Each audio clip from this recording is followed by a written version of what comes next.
Hey guys, welcome to Commander Lounge. Sorry, it's been a while since I made a video, but I've been kind of busy. But today we're going to be talking about my basic structure for building Commander. Because I know sometimes, especially starting to get into Commander, it could be kind of overwhelming, being like, okay, now I gotta build 100 cards with singletons, and now I gotta look for cards and all that. And where do I start? And all that stuff. And most of the times, it makes it easier to just pick a Commander to build around. But for the most part, I think that there's always a pattern in each deck that I build, and I'm going to share that with you guys because that might help some of you guys build better. You know, if you guys don't know where to start and stuff. Especially this is a video basically for the beginners, and and the highlight I have on this one is that there's going to be no mentioning about tutors because I hate tutors. If you guys don't know what tutors are, it's the cards that let you search in your deck for any card and put it into your hand. Because the bad thing about tutors is that kind of takes away from the variance of the game. You know, you're always grabbing that one card usually in the game whenever you have a bunch of tutors in your deck. It basically turns into copies of cards. And the thing that's so crazy about it is I don't understand why we still need tutors because the game's just they've printed so many cards to the point where there's a lot of the same type of card, just with a different name, or maybe it costs one more to play, or just have a different name. But enough of that. Enough of my hate on tutors. So this is, if you guys love tutors, you guys should just turn this off now because this is really not going to talk about tutors at all. This is just going to talk about how you can kind of make your deck consistent without tutors. So this is my usual structure when I go into it. I mean, like a lot of decks, you need draw, you need ramp, you need removal, you need oh shit button, you need recursion, and of course you need lance. So usually how I deviate this is I usually, you got to have draw. Usually you have, depending on how your deck wants to draw. If you want to be a deck that draws a ton of cards, you put more draw in. Ramp and fixing. No, if you don't play green, you still have to ramp. So you need mana rocks at least.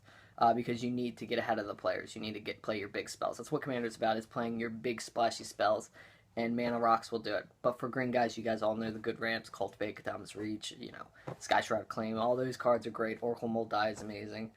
And then after that, you got to have removal. Removal has subcategories. You need a little bit of spot removal. I know a lot of people would be like, "Oh, dude, what's the point of having spot removal? I'm just gonna wrath it anyways."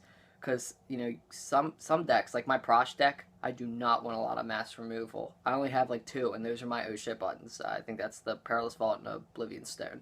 But I'm always having tokens out, and I'm always sacking them to Prosh. I need all my stuff out. I need to use all my token resources, so I don't have that many mass removals. But anyways, in the removal section, you got spot removal, mass removal, and oh shit buttons. Artifact and enchantment removal is huge, and especially if you're going to artifact enchantment route, if you're playing like green or white, grab the exile or the tuck ones, because of the gods, because it's ridiculous. The gods are nuts. And then we have graveyard removals is huge. Usually in every one of my decks, I only run two, even without tutors, just because usually my draws, because I don't tutor, I put a good amount of draws in to make sure I'm drawing a ton of cards, and make sure you also bring your reliquary tower to the party. So yeah, make sure you have graveyard removal. Graveyard removal is always important in Commander. No matter what colors you play, there's always a way to bring back something from the graveyard. No matter what colors you play, it's ridiculous. It's just amazing. Make sure you have that graveyard removal. Very important. But I usually only run two because I usually draw a ton. And the last part of removal, it's kind of counter spells, because I made it last because I usually don't play counter spells in my decks except for my new Turbo Fog deck I built. But counter spells in blue can essentially be your removal, your like spot removal almost, your spot for that.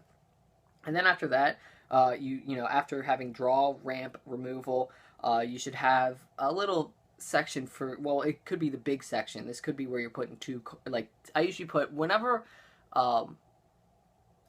I build my deck and there's something really important I need, whether it be draw or whether it be something towards my strategy like enchantments or something. I usually make sure I have like at least 10 cards that I put in there that synergizes with either my commander or my strategy. So yeah, make sure you put your deck strategy in there, whether it be token producers, Turbo Fog Fogs, like in my Progenitus deck. Like for example, my Turbo Fog Progenitus deck I just did a deck tech on. I have 10 fogs in there that I have in there, and I also have, I think it's like 8 regrowths and two kind of bring back any instant or sorcery spells. So yeah, those basically are my kind of my your deck strategy section right there, and that's like almost 20 cards. So you should make sure you have a good amount towards your strategy. Then after that, I have recursion.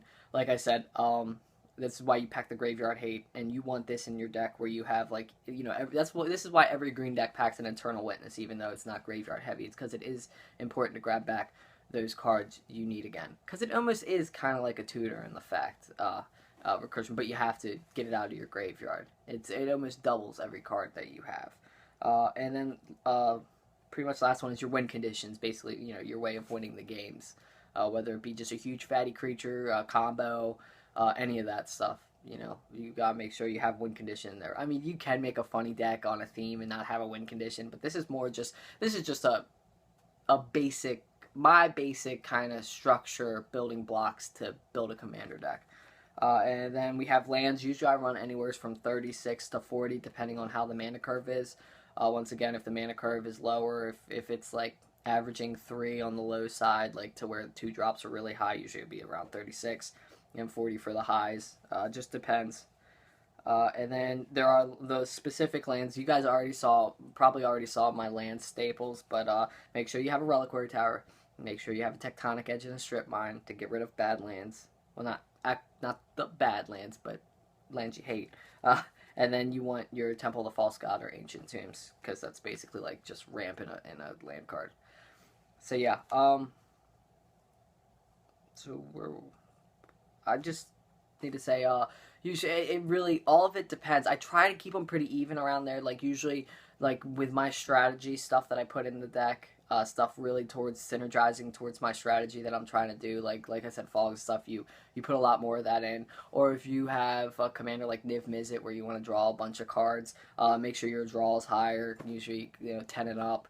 And then usually you can deviate the rest of the spots, like between like anywhere between like 5 to 8 cards in each section. Like in Niv Mizzet you can have like 15 draw spells, and then like 7 ramp, removal, once again split apart, but it's probably like 10 if you put all the removal together between spot, mass, artifact, enchantment, graveyard, and counter spells.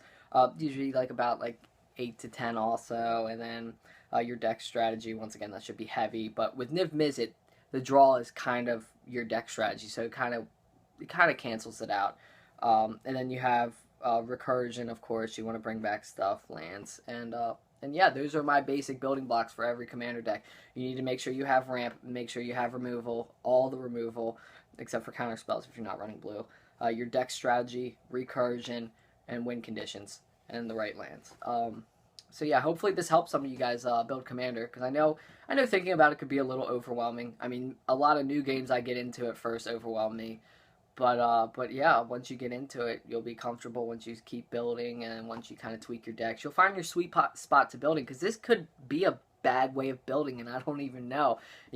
I've been having real good experience with this when I build my decks, and I'm not like a professional deck builder or anything at all, but yeah, let me know if this helped you guys. Let me know if you guys have a different kind of format to building.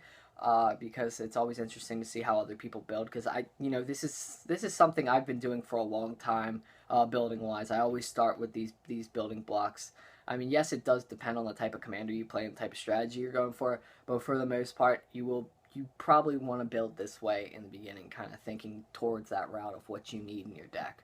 So yeah, just let me know what you guys think of the video. Once again, let me know your guys' format, and like, favorite, subscribe, and bobble bobble.